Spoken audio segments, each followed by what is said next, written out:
Hello, everybody.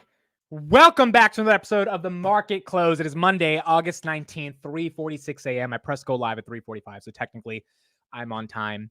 And we got a lot to talk about, folks. It's a green day. It's a green day. The S&P 500 is going to end on its 8th day win streak.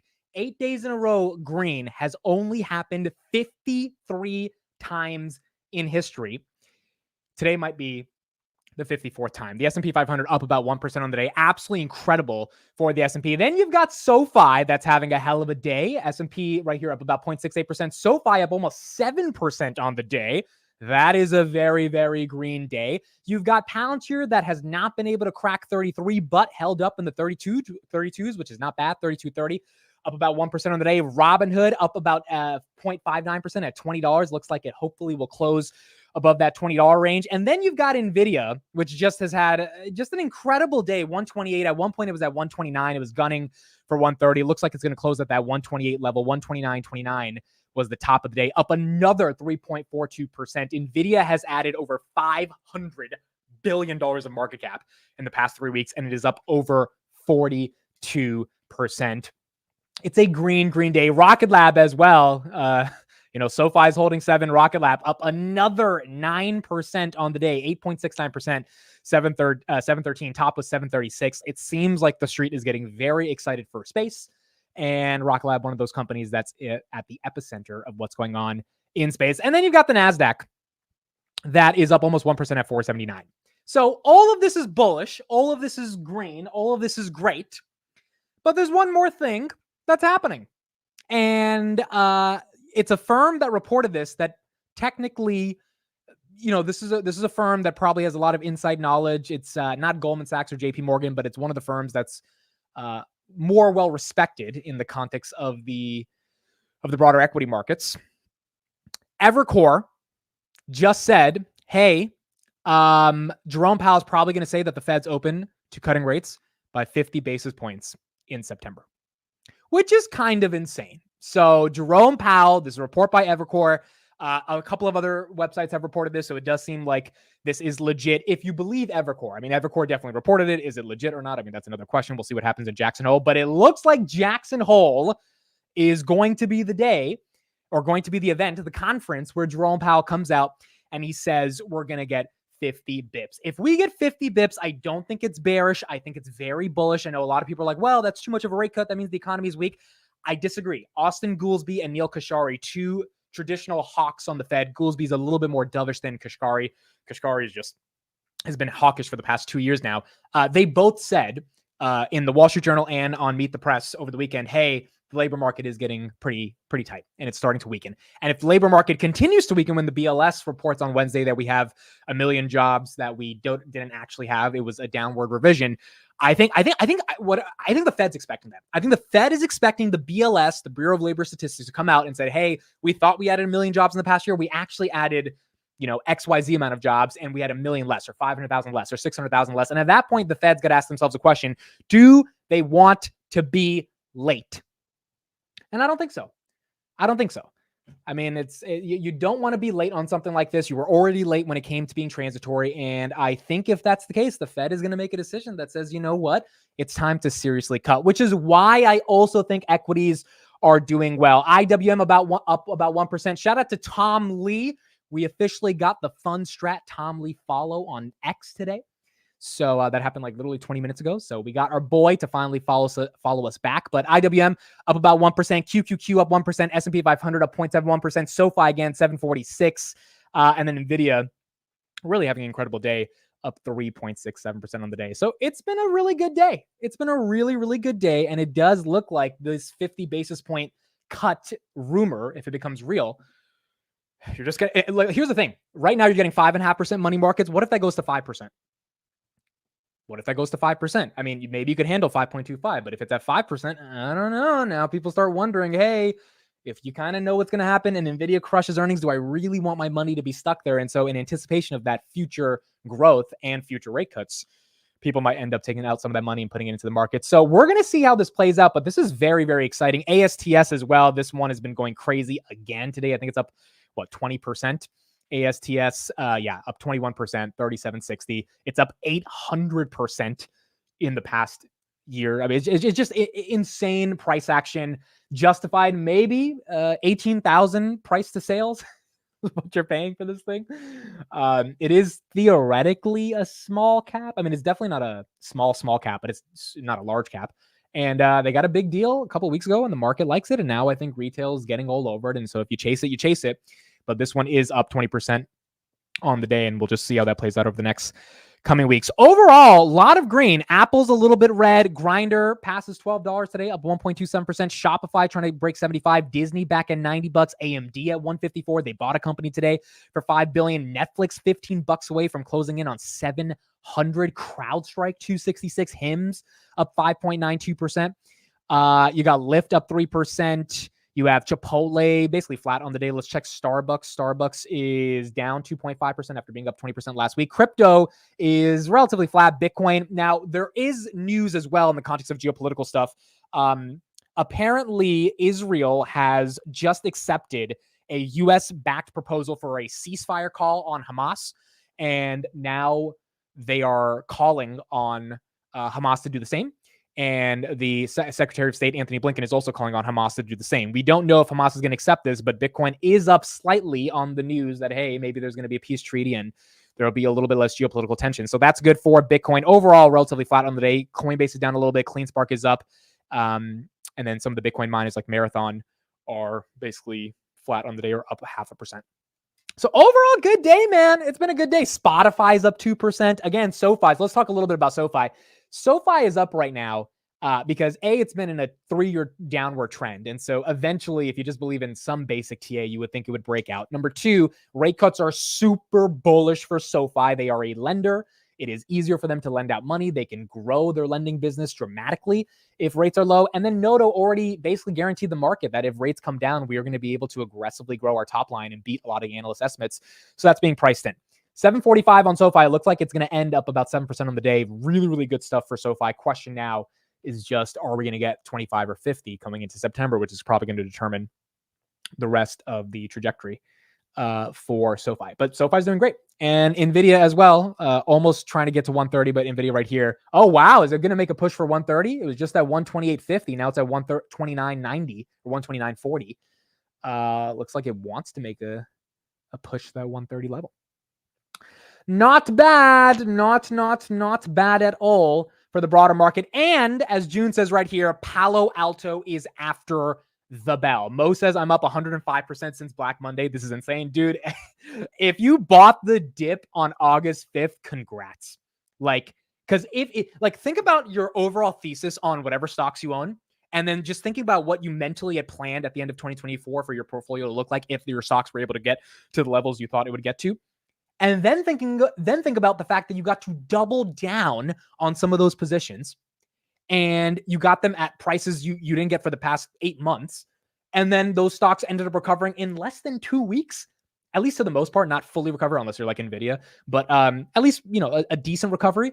And now they had even better earnings to price in. So they're even cheaper because the price went down and they had good earnings. And now it does feel like if we have a melt up rally, those stocks will get to your price targets and portfolios will get even greater. So, I mean, it's exciting stuff, dude. I still think there are plenty of bear cases going into the rest of the year, and we'll talk about those. But outside of just like high level overview, do we think markets have bottomed at 507 when VIX was 65 and when the Japanese carry yen trade began to unwind? It kind of feels like it has. And I'm hesitant to say that, but I'm also not hesitant to say that because if J-Powell is thinking of 50 basis points, if the Bank of Japan's not raising by 50 basis points, you've got too many forces pointing in one direction, and you've got NVIDIA that's going to crush earnings. So I do think there's a lot of momentum there. Kamala Harris, 10 minutes ago, before I went live, has announced that she will raise the corporate tax rate to 28%, up from 21%, where it has been for the past 6 years. So that is another piece of news that just broke right now. I think, let's check Polymarket. I mean, I don't know if Trump's up on this news in terms of his betting odds. No, Trump didn't really move on this news, but if this starts getting factored in, market might say, you know what, we don't want 25,000 going to buyers and printing and causing more inflation. We don't want price controls. NVIDIA, wow, it looks like it's going to try to break 130 into the close. And we don't want corporate tax rates at 28%. So I guess we'll see how the market ends up interpreting it, but that is something that came out just a couple of minutes ago. S&P is trying to make its way to 559. Remember, the top on the S&P is 565. Like it was just there in July, came all the way back down, this little roller coaster. Now we're right back up. There you go, 559 on the S&P. Let's see if it closes. We got 4 minutes. SoFi trying to close at 750 on the day. Palantir 32.47. Man, a 32.50 close would be super bullish for Palantir. Unfortunately, we were not able to crack 33 today, but a 32.50 close is not something you can complain about. Still up 1.25%. Robinhood, $20.23, getting a little bit of a push. The entire market basically getting a push towards these last 5 minutes of the day. Tesla 222, that's up 3%. Google 166. Elf is kind of flattish on the day. It was up a little bit more in the pre-markets. McDonald's at 287. Again, McDonald's, the reason that that's up is because if consumer strength is slowing down, McDonald's is a consumer staple. Most people are probably going to shop at McDonald's if they stop shopping at like Chipotle or something. So that's why McDonald's is catching a little bit of a bid. If that were to be the case. GameStop up about 1% on the day. Chewy up about 1%. Again, Spotify up 2%. Nvidia right here, 30 cents away from 130. And then the NASDAQ is trying to go for 480. Oh my God, 481. It was at 478 when I started the stream. There you go, 481 on the NASDAQ. Not bad, dude. Not bad. Talk about a power hour, bro. Talk about a power hour. Just incredible. I mean, just an incredible day. An incredible day. And again, the reason why this happened, let me give you one more stat for why this is happening. Fundstrat put out some research. I think we talked about this a little bit last night, but here's an updated stat. By the way, Jeff Bezos, the reason Amazon's not at 200 is because it was reported today that he wants to buy the Boston Celtics for $6 billion, which is why he sold $5 billion of Amazon stock. So he's selling off one of the most exciting names in AI, e-commerce, and cloud to buy a sports team, which is annoying, but nonetheless, he's probably bored of his Amazon stock. But as soon as that's probably done with, hopefully Amazon can push through 200. So Fundstrat put out this research today. From the 465 companies that reported so far in the S&P 500, 81% of them beat estimates, beating by a median of 5%. The 19 that missed, they only missed by 5%. If this was 2022, this 81% might be like 10%, and this 19% probably would be 90%, and the missing by 5% would be closer to missing by 15%. So we have had a fundamental turnaround in earnings growth. And again, this week we hear from cybersecurity, Palo Alto right after the bell. Today, Target, Macy's, and Lowe's, I think in 2 days, and then Zoom, Workday, and Snowflake over the next couple of days, which will start to put an end to Q2 earnings season, and NVIDIA will cap it off next week. It has felt like a long earnings season, to be honest. It has felt like a very, very long earnings season. I feel like it's like not ended. It's just been a lot throughout the past 2 months. But it's been an exciting earnings season because we've had companies actually deliver. And big tech, again, not the most amazing earnings, but they still all beat all of them, and if they missed, it was such a slight miss that it was like even ridiculous to complain about it. And now there's just gonna be the question of if in Q3 they can continue that going into the rest of the year. Robinhood, wow, look at that momentum. $20.28. We got 45 seconds still to close. Palantir, $32.50. Let's see if we can do it. It's at $32.49. And NVIDIA is 10 cents away from 130. This is so psychological right now. Like, it definitely wants 130. Talk about a power hour, bro. Last 5 minutes of the day. Pretty incredible. And then right after the bell, I think probably maybe 4:05-ish, we have Palo Alto. I don't know if they report exactly at 4 p.m., but we'll keep our eyes on that one and see how that performs. Look at NVIDIA. Look at Look at this. With 10 seconds left, it's 5 cents. The bulls are in control. There it is. It's 130. There it is. Oh, that's incredible. Ladies and gentlemen, Monday, August 19th, 4 p.m., the stock market is now closed.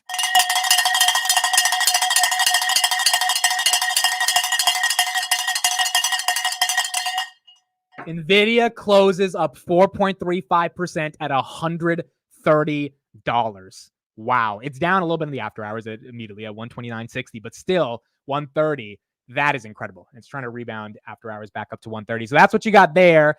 Robinhood, $20.28 on the day. Not bad. After hours 2031. Palantir closes at 32.48. After hours at 32.50. I'll take that. Palantir was struggling to maintain 32 for a good couple hours in the day. It was hovering between 31.90 and 32. Now definitively closing above 32, which is really nice to see. This is the 5th day in a row. It's, I don't even have to keep reporting how many days we've closed over 30 because now it's kind of just becoming its thing. And let's see if we can keep this up for the next week, the next month. Even if it's in the low 30s, we will normalize $30 freaking a share for Palantir up until Q3. And then hopefully Q3, we get that top line 30% revenue growth quarter, which I think is just going to help Robinhood and Palantir even more. Robinhood hopefully gives us 40% growth because that's what they've given over the past 2 quarters. SoFi ends the day 746, up 6.57% on the day. Not bad. Closed exactly at 130. Someone said it's scripted. It kind of feels a little scripted.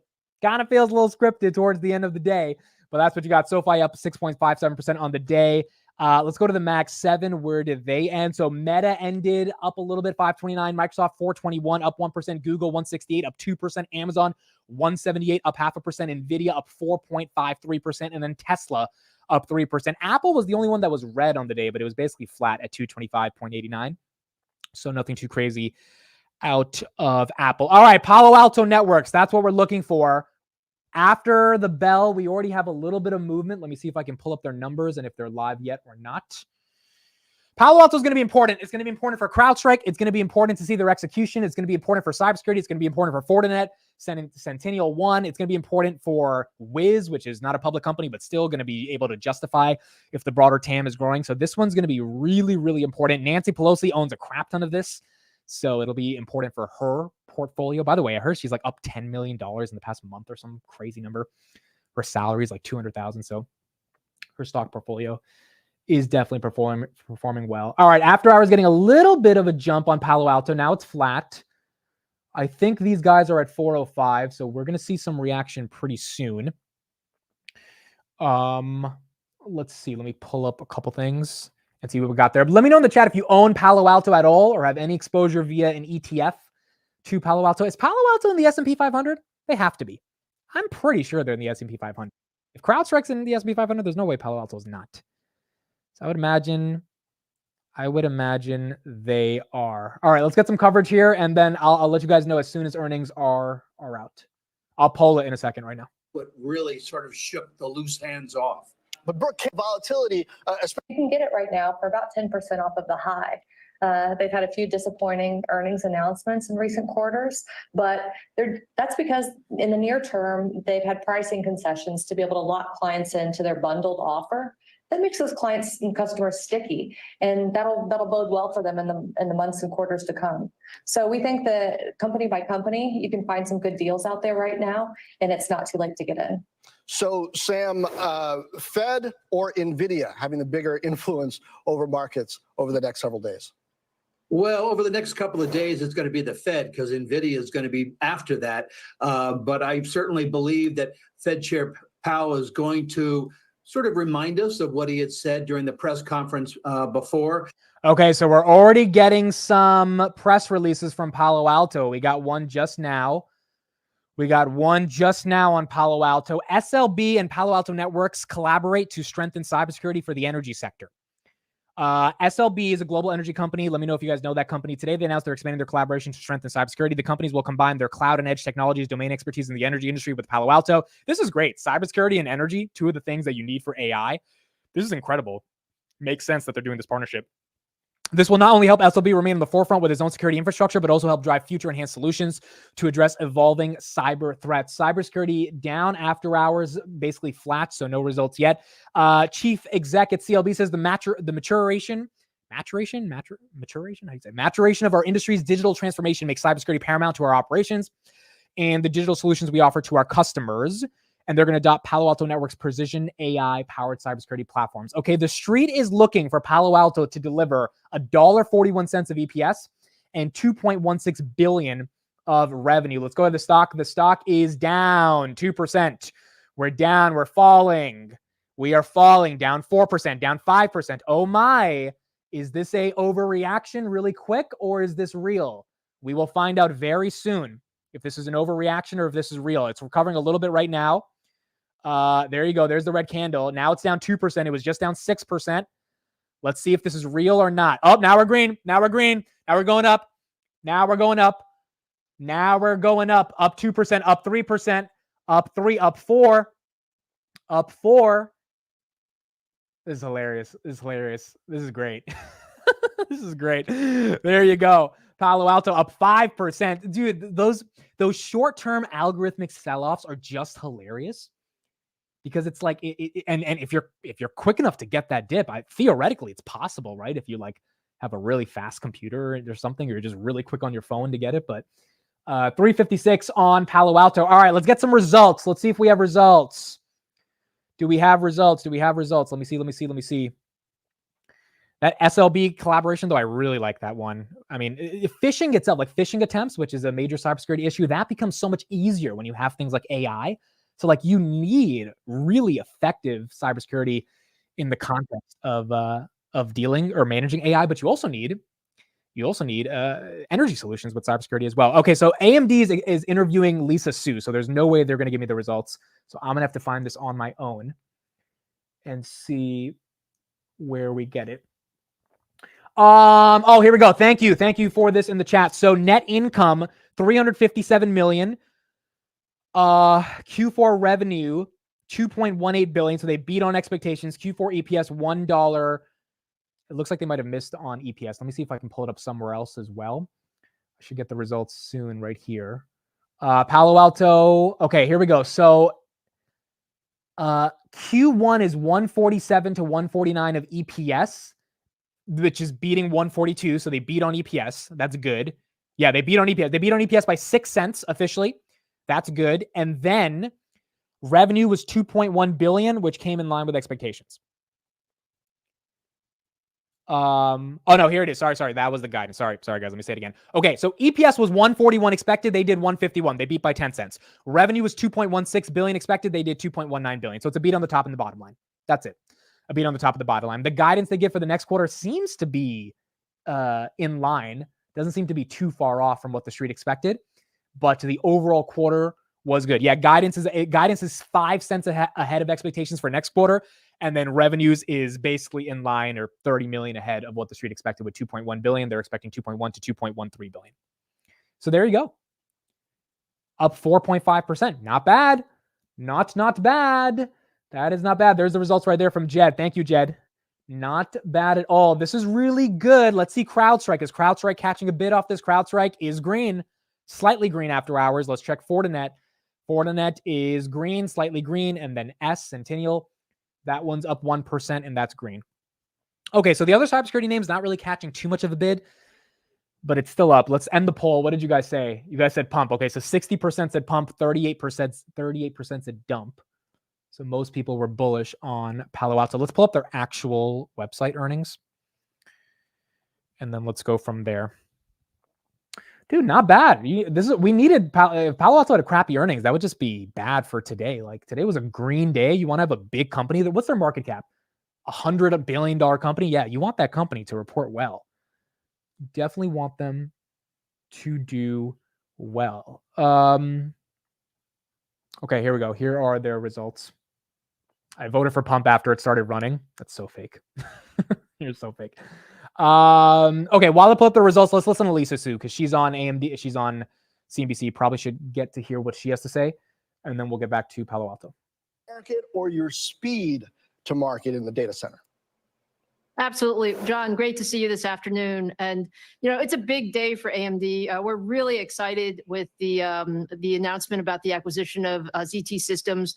ZT Systems is one of the most capable hyperscale solutions providers, and they're really focused on the largest data centers in the world. So if you think about our strategy, our strategy is about high performance computing and AI as the largest growth vector for us over the next couple of years. And we've talked about the size of this AI TAM. We believe the AI TAM in data center accelerators alone is over 400 billion by 2027.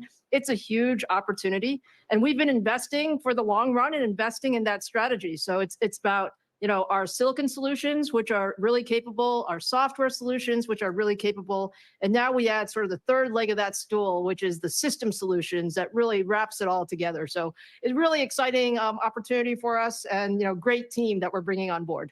Lisa, color that in a little bit for me, because a lot of people, I think about, AI as, okay, just sell a bunch of chips, sell as many as you can. But it seems to me more like, you can't just sell couches. sectional couches, you got to have the right color. The customer has to know that it fits within their space. How do things like cooling or even designing for specific applications fit into the capabilities that ZT is going to give you, and perhaps you imagine allow you to sell more of AMD's AI solutions into the marketplace? Okay, so this is a really important question because AMD, for those that missed it, they basically acquired a company that's their version of SMCI and is vertically integrating it. This is really important because SMCI raised their guidance by $3 billion. I think understanding her answer here lets us understand how important SMCI guidance is for NVIDIA, and it probably gives a clue into why they acquired this company and what it means for the broader chip adoption growth over the next 5 years. Yeah, it's a great point. And, look, we have invested in all of the pieces. And so when you think about the components, the chips are really important. The software is super important because it helps, developers really, access the capability through applications. But then when you think about the data centers of tomorrow, I mean, we're talking about data centers that have like hundreds of thousands of servers in them. And they really need to be, really fully optimized from silicon to software to systems. That's what ZT Systems does for us. It really adds, sort of that end-to-end capability. And, I like your analogy. It's not about, just the couch. Yes, the couch has to be great, but frankly, you need the entire house to be, all put together with all the pieces. And when we look forward, what we're seeing is that you actually optimize each of those pieces, silicon, software, and solutions together. One of the things that's really important, John, is, look, we love the open ecosystem. We're all about enabling, not just our own solutions, but really enabling our entire ecosystem of OEM and manufacturing partners. And so we're still going to do all that. We're just going to come with really a very, very strong foundation to build the largest data centers in the world. And when I love Lisa Su, dude. She is awesome. Absolute rock star CEO. That was a phenomenal answer. It justifies why they're spending the money on this. And it really proves why the vertical integration is bullish. I mean, you would think if you spend $5 billion, your stock takes a little bit of a hit. Investors in general just don't love, dishing out that much money. But she's basically telling investors, nope, this is going to make us more effective and it's going to increase our growth. And that's why you should buy our stock. So up 4.5% for AMD. Here is Palo Alto's deck. So their argument is we focused execution against top line targets. Net ARR is up 43% year over year. Remaining performance obligations up 20% year over year. Total revenue up 12% year over year, building off a big base, which is not bad. I mean, dude, $2 billion a quarter is it's pretty incredible. Balanced with strong profitability and cash generation. Operating margin is up 320 bips. EPS up 5% year over year. Adjusted free cash flow margin at 38.9%. That is incredible. I mean, if they get that to 40% in the next 3 quarters, then I think the streets are really going to love that. And then adjusted free cash flow, $3.12 billion. That's up 17% year over year. This is an incredible quarter. Incredible quarter. Palo Alto now is up 2.8%. It was up 4%. I don't know if Palo Alto is super expensive. I've never really deep dived into them. PE is 62. Price to sales is 14. Definitely just looking at those numbers feels a little pricey, which is why you're probably not seeing a 10, 15%, move, because the stock is, you could argue, priced for perfection. But these are incredible numbers, and it shows that cybersecurity is not going anywhere. It is absolutely not going everywhere. They get on average $2 million per customer, which is up 10% in the past 3 quarters, or past 2 quarters. And platformization is what they really focused on going into the current quarter. It's not bad, dude. Not bad at all. 700 million ARR in their cloud security business. This is basically what Wiz is doing. So they're making 700 million annual recurring revenue in just cloud security. Wiz almost got bought out for 23 billion by Google for doing 500 million in cloud security. Wiz now doesn't want to get bought out. They want to go public and do $1 billion in ARR just on cloud security. Palo Alto is doing 700 million out of their 2.1 billion just on the part that Wiz was going to get bought out for 23 billion. So if you just look at some of the multiples attached to this, Wiz is 20% of Palo Alto's market cap, doing 200 million less in revenue that Palo Alto is doing in just one sector of their entire business. It really does feel like cybersecurity is just getting started, and it's not really ending, at least over the next decade, as technology improves and obviously as AI becomes more important as well. S&P 500 officially closes up 1% on the day. The S&P 500 is on an 8-day win streak. This is the 54th time that has happened since 1954. 8 days in a row going green. And I believe it's one of the best win streaks since 2003 is one of the stats that I saw. So hell of a day for the S&P 500. And not too bad. Not too bad for the broader market. I think we'll have a Palo Alto interview later today as well with the CEO. So we'll look at that either tomorrow morning or maybe a little bit later today.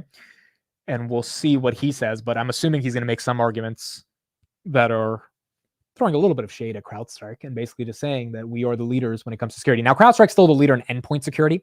I don't think they're going to be competed away there, but I would imagine Palo Alto got some more business from CrowdStrike. All right, let's get to Palo Alto earnings. Let me pull this up. We have an update on that. And let's see what the street is saying there. But overall, man, we needed Palo Alto to have a good day. It's obviously not as important as NVIDIA, but you don't want a super green day and then a big tech company to just report bad numbers. And it looks like they put up some good numbers. The stock is up better than 3% in overtime. Kate Rogers has the numbers. Kate. Hi there, John. Yeah, this is a better than expected Q4 for Palo Alto. Beat on the top and bottom lines. EPS $1.51 adjusted. That is a 10-cent beat. Revenues $2.19 billion, better than the $2.16 billion that analysts were looking for. The company also issuing some strong guidance for Q1 and full year. Q1 EPS in a range of $1.47 to $1.49, higher than the $1.43 estimated. Revenues $2.10 billion to $2.13 billion. That is also better than expected. Full year EPS range $6.19 to $6.31, higher than the $6.19 analysts were estimating. Revenues in a range of $9.10 billion to $9.15 billion. Better also than the estimates of $9.11 billion projected by analysts. And also note here, as you mentioned, the stock higher by more than 2.5%. The board of directors authorizing an additional $500 million for share repurchases there, and investors obviously liking that news. John, back over to you. All right, more to come for sure.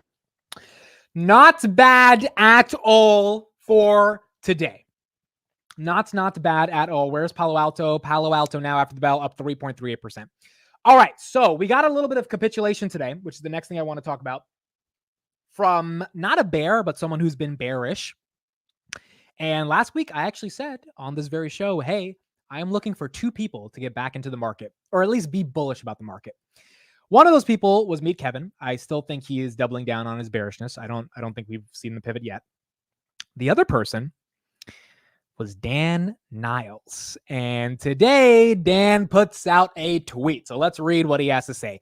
Clearly, I was not expecting last week's rally, which was driven by no financial fallout from the Japanese carry-in trade, de-escalation of the conflict in the Middle East, despite my belief of increased potential for strikes by Iran, inflation data that continues to point towards lower CPI and PPI, and then solid economic data points both macro, like retail sales, and company specific, such as Cisco and Walmart, had a good earnings. Two things for this week. This week, we have the Jackson Hole Economic Policy Symposium with U.S. Fed Chair Powell speaking on Friday. It is likely to give more clues as to the pace of the current global easing cycle by central banks. Again, if you missed it or you're just joining, Evercore reported that Powell is likely going to signal a 50 basis points cut. Will that happen? We'll find out on Friday. But it does seem like there are some rumblings in the air that they want to lower rates by 50 bips. Given the recent yen turmoil, central bankers are not likely to say much that is not supportive and soothing to the financial markets, aka Japan's not going to raise rates or say anything that's going to make you feel like they would raise rates. Second, the following week has the results and more importantly, the guidance of NVIDIA. I believe July quarterly results will be strong, but given the push out of their Blackwell chip and weak export data from Taiwan, I am somewhat concerned about their guidance for the October quarter. While I believe the first down sequential quarter will occur only after Blackwell starts shipping in volume, being more circumspect into the reports of the other Magnificent Seven names so far this reporting season has served me well. Basically saying it's 50-50 if NVIDIA lowers guidance in the October quarter, which wouldn't be the best when you really need to beat and raise given where the valuations are right now. But he also thinks there's a chance that doesn't happen because maybe that gets delayed until 2025 in terms of a sequential quarter that declines in projected future growth because they still have so many backlogs of orders, even though Blackwell is being delayed. So, I mean, you got Dan Niles, he didn't explicitly say I'm like super bullish, but he did say, hey, I missed a couple things. Here's what I missed. He's admitting this is what I didn't expect. Remember, 2 weeks ago, Dan Niles said, I think we're going to retest 507 on the S&P again, and we're going to bottom in September. He could still be right about that, but a lot of the data that came out over the past couple weeks, really last week, makes it feel like it's going to be tough to see a massive drawdown. I mean, what would be the reason to sell off a lot of these names? You just don't really have that reason. and Mac 7 has rebounded, but it's not like it's rebounded all the way back to all-time highs. It's just, it's done a bit of a rebound, which is good, but valuations aren't legit, crazy like they were at the top of July, which hopefully Q3 earnings justifies an expansion of those valuations. And that's where we see some more momentum, but not bad. Not bad at all. We got Jose in the chat. Look, Jose hears something bearish about NVIDIA. He shows up in the chat. He's like, nah, man. He's like, I got to set the record straight. This is why I trust Jose about NVIDIA and semiconductors more than any analyst ever. Jose says, Taiwan export data is not a good indicator. NVIDIA has multiple revenue products outside of Taiwan, like networking and software. See, I didn't know that. Jose does, because Jose was buying NVIDIA at $20. And that's why he's able to get rid of some of the concerns that people may have about NVIDIA. So, I mean, if you believe Jose on that and you think that makes sense, then they're going to raise for October. Street wants 28 billion. Let's say they do 30 billion, then they raise it to 32 billion in the October quarter. And then you get 50 bips of cuts. I mean, it just makes it feel like August 5th was an opportunity, like a real opportunity to get into this market. But I guess we'll see how it plays out over the next couple of days. Let's get some more coverage on Palo Alto by an analyst and see what they think about this quarter and if they felt it was strong or not. Let's pull this up right here. Here we go. All right, here we go. On the top and bottom lines, giving strong guidance, announcing an additional share buyback. And joining us now is Byron Dieter, partner at Bessemer Venture Partners. Byron, always good to see you. So, I mean, a positive signal, another one for enterprise software here, but there's been a lot of dispersion in stock outcomes between some of the larger players and the smaller ones. How do you sort through that? Well, first off, great to be back, John, and congrats to Palo Alto Networks on another impressive quarter. The machine there continues to crank. They may have gotten a little bit of a tailwind from CrowdStrike and their own fumbles this quarter, but I think more of it's just their own execution. And I hope as you show their charts over today and this week that you actually zoom out and also give them a multi-year look. Since Nikesh has joined over 6 years ago, whether it's the 1 year run here over 40% or the 5 year run, which has them over 400%, it's been a heck of a story. And the crooks keep innovating out there, so security is needed. It's also one of those first categories that's been able to adopt AI. And so they're using modern technology for organizational defenses now, and it's showing tremendous success. And that's not just the Palo Alto bull case, that's a cybersecurity bull case in general. So the companies that execute against the cybersecurity thesis, they should be rewarded over the coming years. And maybe it leads to CrowdStrike actually raising guidance because there's so much demand. Even though they had a really crappy couple months, they're going to be okay. Cash flow generation of this company is fantastic. And you see from the prior segment, AMD and NVIDIA and the like, they're rushing to respond to the demand from the pull-through of software folks like Palo Alto Networks as they continue to increase consumption. And so it's an example of this virtuous cycle that's playing out in tech right now at the front edge of all things AI. What do you think the financial legacy of CrowdStrike is going to be? That stock is, off the lows from the beginning of the month, but it was smacked pretty hard. Do you think some other companies might benefit? Are security companies in general, even in the startup space, more attractive? So on the small scale, yes. It's always this game of cat and mouse, and inevitably there will be breaches, there will be downtime, there will be system issues. And so they took it on the chin and in hindsight could have handled it a lot better, but it's a great company. They will survive, they will recover. It created a short-term opportunity for challengers. And again, it'll be interesting to parse through the notes in the earnings announcement to see if they give some credit to that. But I do think there are new vectors of attack and there are new use cases for AI in the defenses, which is what's creating the startup opportunities. And there will always be pure play opportunities that are created. But you see the continued execution from the largest that organizations want to buy from consolidated vendors, and they want a system-wide approach. And so I think the answer is this sector will continue to grow and it will benefit both the small and the large. I still remember Mount SAS and your thesis around enterprise software and the value there. Some of the looks like cybersecurity is not going anywhere, and Palo Alto seems like they had a pretty strong earnings, man, and the street likes it. The street really likes it. Stock right now is currently up 5%, 4.38% after falling 6% right when the numbers came out. And Street seems to be impressed. All of these stocks hit a 52-week high at some point today. T-Mobile, Berkshire Hathaway, shout out to Buffett, Mercado Libre, Sea Limited, Carvana. What else do we have? Altria Group, shout out to Steve. Monday, Novartis, Ferrari, Nokia, Nubank, Fidelity. I mean, dude, Fortinet. This stuff doesn't happen in a bear market. Like, this stuff does not happen in a bear market. You tend to get a lot of 52-week highs on companies that are performing pretty well. Amit, are we listening to Palo Alto earnings? No, we're not going to listen to Palo Alto earnings, but we'll get the rundown tomorrow. I'm going to also go through the transcript and try to get a better understanding of it. But we won't be listening to it today. When is CrowdStrike earnings? I think they'd report in September, actually. Or they report at the end of August. Yeah, it's in September. It's early September. So we'll get CrowdStrike. That one I definitely want to listen to because I really want to hear. Oh, yeah, it's Wednesday the 28th. Wait, we can't listen to CrowdStrike. It's on the same day as NVIDIA. Dude, look at Wednesday the 28th. That's going to be crazy, bro. You're going to have NVIDIA, HP, Salesforce, and CrowdStrike. Salesforce got hit bad, like down 20%. I think more than that, down 25% after their last earnings. They've recovered about half of that. So that's going to be important. Then you got NVIDIA. That's going to be the one everyone cares about. Then you know, CrowdStrike's smart. They're doing it on the day that they know no one's going to care about them. Because there's no way people will care about CrowdStrike more than NVIDIA on August 28th. So I would just say keep your afternoon free on August 28th because that is going to be a day that determines everything. Crowd will be earlier. NVIDIA is always at 420. All right, so at least we'll see the numbers. But in terms of listening to the call, we're probably going to have to listen to it after NVIDIA's call. Palo Alto up 4.25% on the after hours on the day. Where's Robinhood right now? Nice little surge right at the bell. $20.30 after the bell or after the close. Not bad. Palantir, are we at 32.50? We are at 32. Yeah, we closed at 32.50 exactly. 32.49 after hours. And then NVIDIA, hilarious, closed at 130. NVIDIA is only $10 away from 140. 140 was the top on NVIDIA. So, well, here's a question for the chat. Do you like that NVIDIA's run so much going into earnings from 94 to 130? Or would you rather have NVIDIA at like 100 going into earnings, which would be 1,000 post-split or pre-split, and then have them like gap up to 130 on earnings? Because the risk now is that NVIDIA doesn't have the best earnings and this 130 goes back to 100.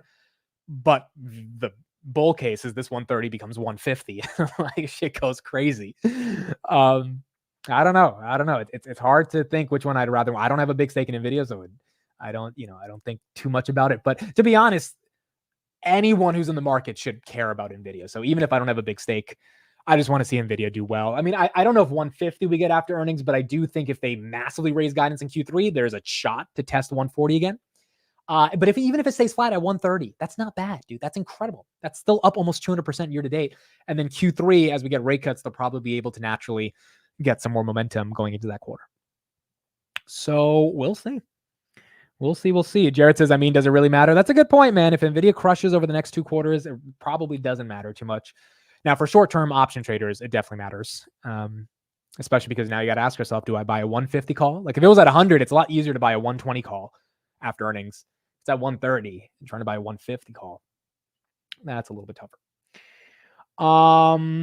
There is not a reason that NVIDIA will have a worse quarter than the last one. Yeah, I agree. I'm in the bullish camp on NVIDIA. I think TSM, SMCI, all of that. Like, again, you do not have to be a rocket scientist to see what the proxies that NVIDIA is contingent upon reported in their earnings and be like, oh, so NVIDIA is going to crush as well. Like, it's simple. I think it's more so a question of what the market's reaction going to be, given how much it's run so far this year. Lee says, I have 1,800 shares of NVIDIA. I care. All right, there we go. I know we got a bunch of NVIDIA whales in the chat here. We have a ton of NVIDIA whales in the chat. Matt says, when Rocket Lab. Hey, Matt, this little cult you started about Rocket Lab, it's starting to take off, man. I told Matt on the close, I said, hey, man, you're the one. He's trying to be humble about it, but I'm like, dude, it's not even about being humble. It's about accepting your responsibility. If you're the one who's actively tweeting about a company when no one's tweeting about it and making YouTube videos about it, starting a whole weekly podcast on it, when that bad boy goes up 30%, you better be ready to own the cult. You know, when I was watching Prison Break and I was watching season 3, they end up getting into some prison where the guards leave the prisoners alone because the guards like don't want to mess with the prisoners. They just give them food and whatever, and then the prisoners run the prison.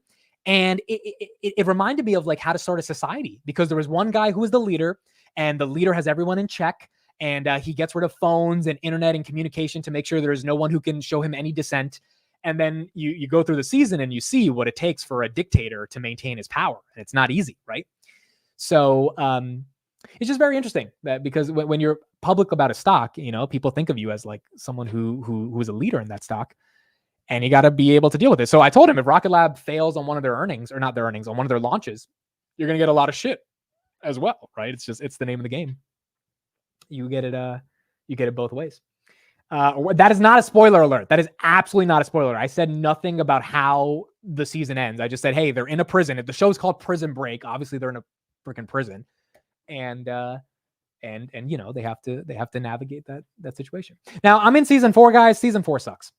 Season 4 absolutely sucks. It is not good, dude. It is season 1 and 2 was amazing. Season 3 was good. I liked it, but I can understand why people didn't like season 3. Season 4 is doo-doo. Like they have this intricate plot, and I'm like struggling to I'm already have a bad attention span, and now it's just like I hate when this happens with shows, dude. It just falls down the drain, and it sucks.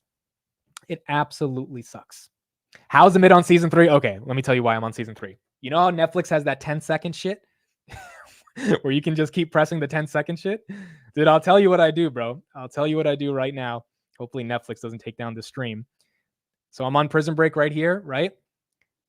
You see how he's talking right now? I'll just do boop, boop, boop, boop, boop, boop, boop, boop. And then we get to the action scene. Like, I don't listen to the talking, bro. I don't care about them talking. Like, get through the action. And so a 40-minute episode, 25 minutes max, dude. Like, it's, you know, it is what it is. That's how I do it, dude. I can't spend forever. It's like you guys listening to me on 2X, or you like I can't listen to YouTube videos on 2X, but apparently some of you weirdos do that. I can't do that. But with Netflix, I just like get through it. Okay, this is the following table showing the S&P 500 returns for the leading week into Jackson Hole. So, on average, the S&P 500 returns 0.2% before Jackson Hole, 5 days before. After Jackson Hole, it returns 0.7% 5 days after. And then across that entire period, those 10 days, it's up 0.9%. So outside of 2022, where Powell said expect pain, as you can see, we went down 2%, then 5%, then 7.4%. So 2022 is bad. Outside of 2022, the average is pretty positive, which is not bad. So historically, we are already matching with the averages because the S&P is on its 8th day of the win streak. And if this continues up, then theoretically, you would imagine that after Powell announces a dovish argument around rate cuts, that the market still should do well. So if you were wondering how the market reacts after Powell speaks, outside of 2022, things should be all right. And if Evercore is right that he's going to talk about 50 bips, then maybe things are going to be even better. So we'll see how that plays out. I do they stream Jackson Hole? I think they do, right? Let me check. I'm pretty sure they stream because I'll stream that on Wednesday. Jackson Hole speech. Do they stream it last year? It's not a closed thing, right? It has to be a public thing. Yeah, I'm pretty sure it's a public thing. If it's a public thing, then we're streaming it. Yeah, it's definitely public. It's public. So we'll stream it. Yeah, it's public. It's public. Okay, so we'll stream it on Wednesday. So Wednesday we'll be there. I think it's at like 2 p.m. And we'll see. And it's a 2-day event. Yeah, but one of the days is when he talks. He talks for like an hour. Or 30 minutes. That's what the stuff we care about. The rest of it is just him talking to Fed presidents. That's how I watch your videos to like get to the candle moving. Yo, you're lying, Bay Ray, because you sent me, dude. Shout out to ET FaceTime. He put an AI summary of the market open in the comments today. I thought it was great, dude. If you didn't have time to watch the market open, you could just read the summary. But Bay Ray has personally texted me that he has like texted me nuanced thoughts about something I said on the show, which means I know he's listening, even though he's usually just staring at me, but he's probably listening. Robinhood at 2030, Palo Alto up 3.76% on the bell, S&P 500, 559. Let's get Bank of America's take on why they are bullish and why they believe equity valuations probably aren't going any lower from here. consumer after some better than expected data lately. So that is all even more relevant now. As the economic data stays in line. That means as long as new unemployment claims aren't rising above what I see as a critical level at 260, and as long as earnings remain robust. The real challenge for investors is that though that essentially looks like a melt up higher is certainly possible, the market is likely to be incredibly reactive to the economic data. Now, why is that the case more now relative to any point in the last couple of the years? It's because now good news is good news and bad news in the economy is bad news for the markets. The Fed's focus on inflation has transitioned to one on the labor market and growth. And so I do expect that though the market can continue moving higher, is going to be a very bumpy road ahead for the next few months. Malcolm, our question right there on the screen, is the bullish momentum back? Yes or no? Yes, Scott, I'm a bit in agreement in the sense that any news that we get is going to be a pretty big push in both directions. I think that investors are pretty split right now on whether we think that interest rate cuts is a good thing or a bad thing. And so I definitely think that we're going to get, I'm surprised to see the VIX down so low today, because I definitely think that we're going to get movements sort of on a razor's edge of any economic data that we get Wednesday and Friday, obviously. So, Chris, how do you address this? Is the pain trade higher? Are we skewing more positive? And it's remarkable the kind of conversation here that we're having, given what happened 2 weeks ago. But we've moved fast and far away from that. It's amazing what 2 weeks will do, but it's amazing what last week will do. I would say, to directly answer your question, Scott, it's going to be very, very difficult to stop this market from going higher.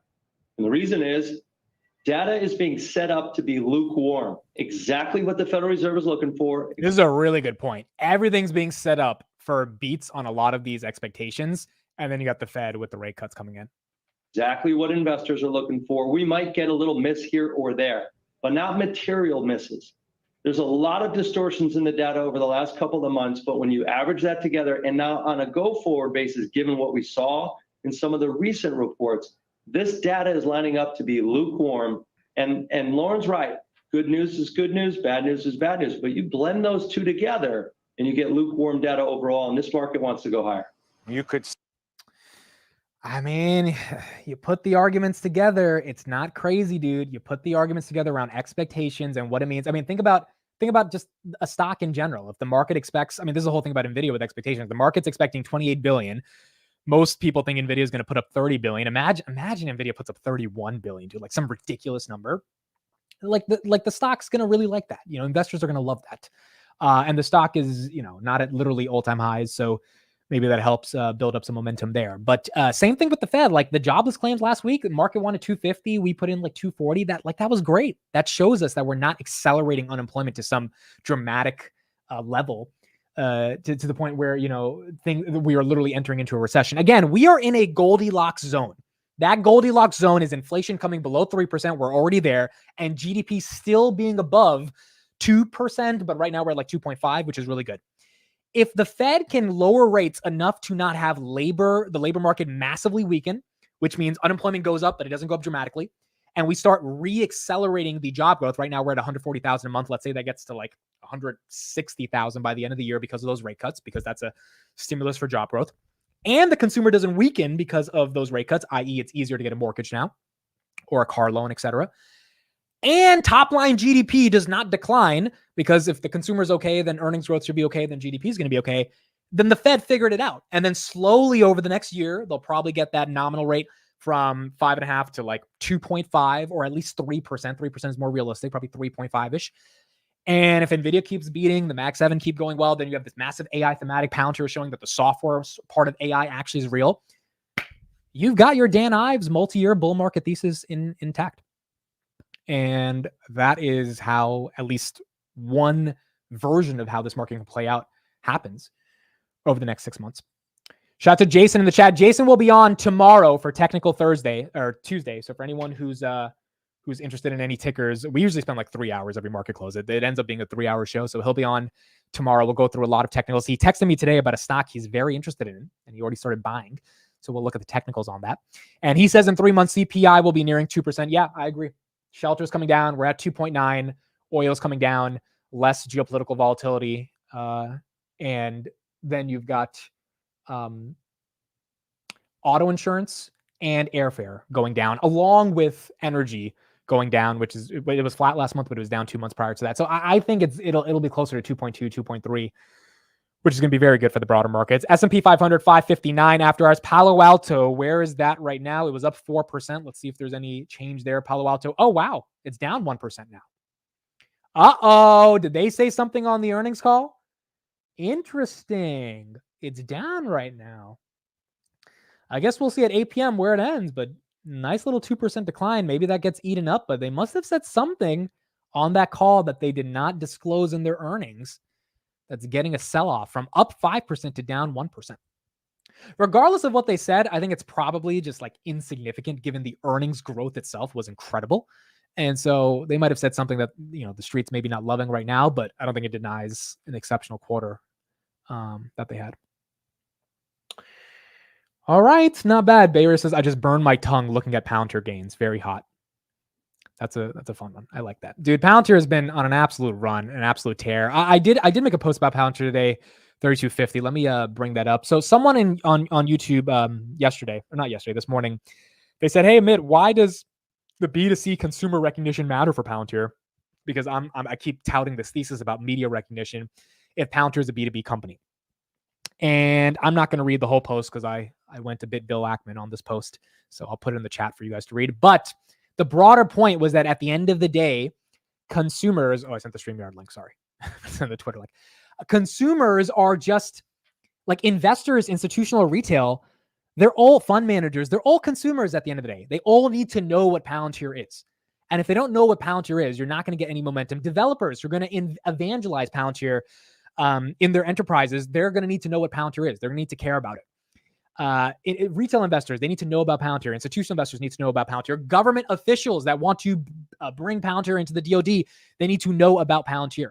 So I think Teal and Karp going viral over the weekend normalizes Palantir more and more and more in the mainstream conscious, and that allows investors, customers, and inevitable employees to get excited about Palantir. Here's an example, right? So, Karp said, I was too poor, then I was too rich. This is like funny quote going around. He's going viral over the past 2 days because people like replace his sentence about not being able to drive and they replace it with something else. And they're posting his picture, and his picture, he looks like a gangster, dude. And while he says that, it's just funny. This stuff just matters when it comes to normalizing what Palantir is for the average person that doesn't know what Palantir is. And I genuinely think that is important for the share price, because at the end of the day, what makes a stock go up? More people are excited to buy the stock. And we can see the momentum with NVIDIA. I mean, like, dude, I didn't know anything about GPUs until NVIDIA, goes up 100% in 2 months from like January until March. And then I'm like, oh, I should probably care about GPUs. Right? A lot of people don't know shit about ontology outside of the people in the chat. And even all of us in the chat are still trying to really understand what the concept of an ontology is. Palantir goes to $70, $80. There's going to be a lot of people that are going to be talking about what an ontology is. They're going to be very curious about why the hell Palantir is worth at that point close to $200 billion in market cap if it gets to $80.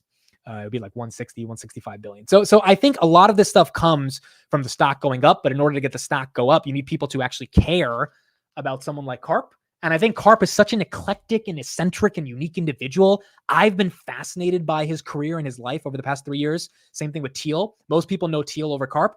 But if the broader world could understand who Karp is, because I think it's one of the interesting tech figures that people should know about, I think that's going to help Palantir. And that's going to help them a lot. And hopefully that also helps the broader stock price over the next 5 years. Kava is going to have earnings later next week as well. So we'll look at Kava. Restaurants have not done amazing this cycle outside of McDonald's. Chipotle obviously didn't have the best earnings. Starbucks has been tricky. But Kava, I was supposed to get it over the weekend with my sister, but we ended up not going. Kava right there, $100. Kava year to date is one of the better stocks that has done well. Kava year to date is up. Wow. Forget better stock. Let me take that back. Kava is one of the best stocks in the whole freaking market, dude. 145%.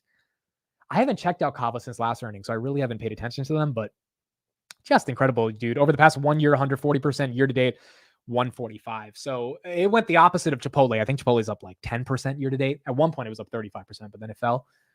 Kava, 145%. Not bad. It's like Mediterranean food, if I'm not wrong. It's like Chipotle, but for Mediterranean food. But I have not tried it yet. All right, folks, there we go. Texas Roadhouse also killed it. Yeah, they also had great earnings. They had an incredible earnings. Ontology is the moat. I agree. Ontology is the moat, just like GPUs are the moat for NVIDIA. And most people don't know that yet about Palantir. And when they do, and when they start caring more about it, I think there's going to be a lot of investor interest, dude. Like we've seen that, like if Karp says, hey, the relevance to AI is chips or ontology, and the chip story has literally played out in front of our eyes. Some of you guys have made a boatload of money betting on that thesis, and congrats to you. Then what's the next thesis, right? What's the next level of growth? I also think FSD and robotics is part of that. But if you exclude that for a bit, it's going to be what operationalizes the value of those chips. The value of those chips, by the way, is an LLM. The reason you need the chips is to train the damn LLM. But the LLM means nothing if you don't have the damn ontology. So if Karp's argument is like, hey, if it's chips and ontology and NVIDIA's already at 2 trillion and we're at the time, 50 billion, this ontology part is probably really important if you put ontology at the same level as chips. Obviously, chips is much, much, much more important than ontology in the short term because it's providing the infrastructure to make the ontology relevant, the software application of AI. But once that's built out, you then need the freaking use case, which is why Dan Ives keeps talking about how I'm talking to Palantir customers. They're giving me the use case. I'm raising my price target because they keep saying that they're getting more value. Therefore, this stock will be more valuable over the long term. And as soon as the world figures out that, oh, ontology is the use case and that really matters, I think the broader company starts to do better as well. So we'll see how it ends up playing out. Why are you screaming? Well, I'm trying to get the point across that an ontology matters.